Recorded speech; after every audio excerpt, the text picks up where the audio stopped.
আসসালামু আলাইকুম বন্ধুরা, সবাইকে স্বাগতম এসো খাও বাঙালি ইউটিউব চ্যানেলে। তো বন্ধুরা, আজকে আমি নানপুরি রেসিপি করে দেখাচ্ছি। আর এই নানপুরি যেটা সব থেকে খারাপ হয়েছে সেটাই নয়, তোমাদেরকে ছিঁড়ে দেখাচ্ছি। দেখো পুরো কতটা নরম, কতটা সফট, আর ভেতরে কতটা দেখতে পাচ্ছ পুরো পাউরুটির মতো যে জালি ভাবটা হয়েছে দেখতে পাচ্ছ। আর এই নানপুরি রেসিপিটা আজকে তোমাদেরকে কিন্তু আমি শেখাচ্ছি।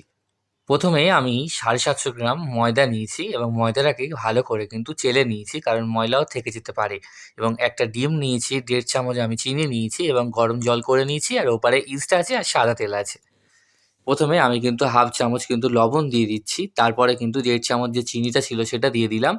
এবং এখানে কিন্তু আমি 4 চামচ কিন্তু আমি সাদা তেল ব্যবহার করছি। তো সাদা তেলটা দিয়েই দিলাম। তারপরে কিন্তু পাউডার দুধ আছে 10 টাকা দামের যেটা, ঠিক আছে, এই 10 টাকা দামের দুধটা আমি দিয়ে দিলাম যাতে ইস্টের গন্ধটা না লাগে, মানে তাই জন্য দেয়া অ্যাকচুয়ালি।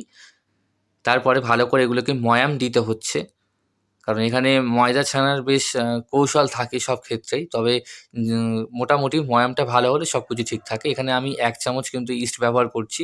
তোমরা চাইলে আরও কম ইস্ট ব্যবহার করবে, এটাই বলবো, কারণ অনেকে ইস্ট নাকে গন্ধও লাগতে পারে। তো সেক্ষেত্রে বলবো ইস্ট হাফ চামচ ব্যবহার করার জন্য। এবার আমরা 1 চামচ ব্যবহার করেছি, অসুবিধা নেই। তবে যত ভালো তোমরা ময়াম দিতে পারবে ততই কিন্তু ভালো ফুলবে, ততই ভালো সফট হবে। এখানে কিন্তু একটা ডিমও আমি ভেঙে দিয়েছি দেখতে পাচ্ছ। এবং ভালো করে এগুলোকে ময়াম দিতে হবে। যত ভালো ময়াম দেবে দেখো মুঠো, মুঠো হবে, তত কিন্তু ভালো হবে। এটা কিন্তু মাথায় রাখতে হবে। এবং গরম জল কিন্তু আমি দিচ্ছি দেখো, অল্প, অল্প করে দিতে হবে। একবারে দিলে কিন্তু পুরো চচ্চড়ি খিচুড়ি হয়ে যাবে, ভালো লাগবে না। ঠিক আছে? অল্প, অল্প করে দিতে হবে এবং ডোটা কিন্তু পুরো নরম হবে একদম। ঠিক আছে? সেরকমভাবে কিন্তু দেখো মেখে নিতে হবে। দেখো আমি মেখে নিয়ে নিচ্ছি।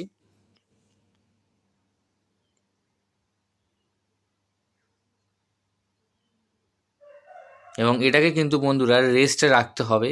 রেস্টে রাখলে তারপরে কিন্তু আরও সফট হবে এবং এটা ফুলবে, যেহেতু ইস্ট দেওয়া আছে এই জন্য কিন্তু আমি চাপা দিয়ে দিচ্ছি আধ ঘন্টার জন্য। তারপরে বন্ধুরা আমি এদিকে কিন্তু দেখো ঢাকনা খুললাম, দেখলে বুঝতে পারছো কতটা সফট, কতটা নরম একদম হয়ে গেছে। এবং এটা তেলে দিলেই কিন্তু পুরো ফুলে হাবুডুবু খাবে। তো যাই হোক, আমি লিচিটা কিন্তু কেটে নিচ্ছি দেখো, এরকম করে লিচুগুলো কাটতে হবে। তো কেটে নেওয়ার পরে কিন্তু মোটামুটি আমি ওদিকে কিন্তু তেলটা গরম করতে বসিয়ে দিয়েছি দেখো। তেল গরম হয়ে এসছে, এদিকে কিন্তু আমি নানটা ভালো করে বেলে নিচ্ছি। তোমরা চাইলে হাত দিয়েও করতে পারবে, তবে অনুষ্ঠান বাড়ি বলো ওরা হাত দিয়েই করে। ঠিক আছে? কোনো রকম লুচির শেপ হয় না, মানে পাতলা মোটা কোনো ম্যাটার করে না, দিলেই ফুলে যাবে। ঠিক আছে? তো দেখো এরকম হালকা, আমি যেহেতু একটু পাতলা পাতলা করেছি, একটু মোটা মোটা করলে আরও ভালো হয়। ঠিক আছে? তো দেখো বন্ধুরা আমি একে একে দিয়ে দিচ্ছি। এগুলো প্রথমের দিকে দেওয়া তো অনেক সময় হয়তো হালকা ফুলেছে অনেকে বলবে, কিন্তু আমি একটা কথা সত্যি কথা বলে রাখি দেখো, লুচি হোক কিংবা অন্য কিছু হোক, ভাজা জিনিস যেটা ডুবো তেলে ভাজা হয়, প্রথমের দিকে যেগুলো দেওয়া হয় সেগুলো কিন্তু ভালো হয় না। শেষের দিকে তেলটা খুব ভালো হিট হলে সেগুলো ভালো হয়। দ্বিতীয় নানটা কিন্তু বেলে নিচ্ছে দেখো। আর হ্যাঁ, আস্তে কিন্তু দিতে হবে গ্যাসটা, খুব বেশি জোরে দিলে কিন্তু হবে না, ভেতরে কাঁচা থেকে যাবে। তাই বলবো আস্তে ধীর আঁচে যাতে হয় সেটার ব্যবস্থা করা। আর এদিকে কিন্তু উল্টে দিতে হবে ওইটা। ওদিকে হয়ে গেছে, খুব বেশি লাল করলে কিন্তু তিতো লাগতে পারে, ওই জন্য এটা উল্টে দিচ্ছি আমি।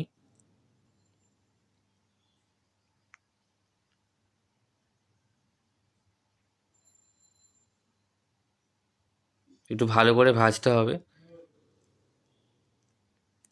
তো বন্ধুরা, যদি আমাদের এই নান রেসিপিটি তোমাদের ভালো লেগে থাকে, অবশ্যই কিন্তু চ্যানেলটাকে সাবস্ক্রাইব করার অনুরোধ রইল। আর আগামী দিনে প্রচুর প্রচুর রান্নার ভালো ভালো ভিডিও আসবে। দেখো আমি তেল থেকে তুলে নিচ্ছি। ঠিক আছে? এরকমভাবে বাকিগুলো করে নিচ্ছি দেখো, করে নিয়ে তোমাদের দেখাই দেখো। দেখো পুরো একদম ফুলে ঢোল হয়ে গেছে। তবে যেগুলো আমার খারাপ হয়েছে সেটাই কিন্তু আমি ভিডিওর শুরুতে তোমাদেরকে আমি দেখিয়েছি। তো বন্ধুরা, আজকের জন্য এখানেই ভিডিও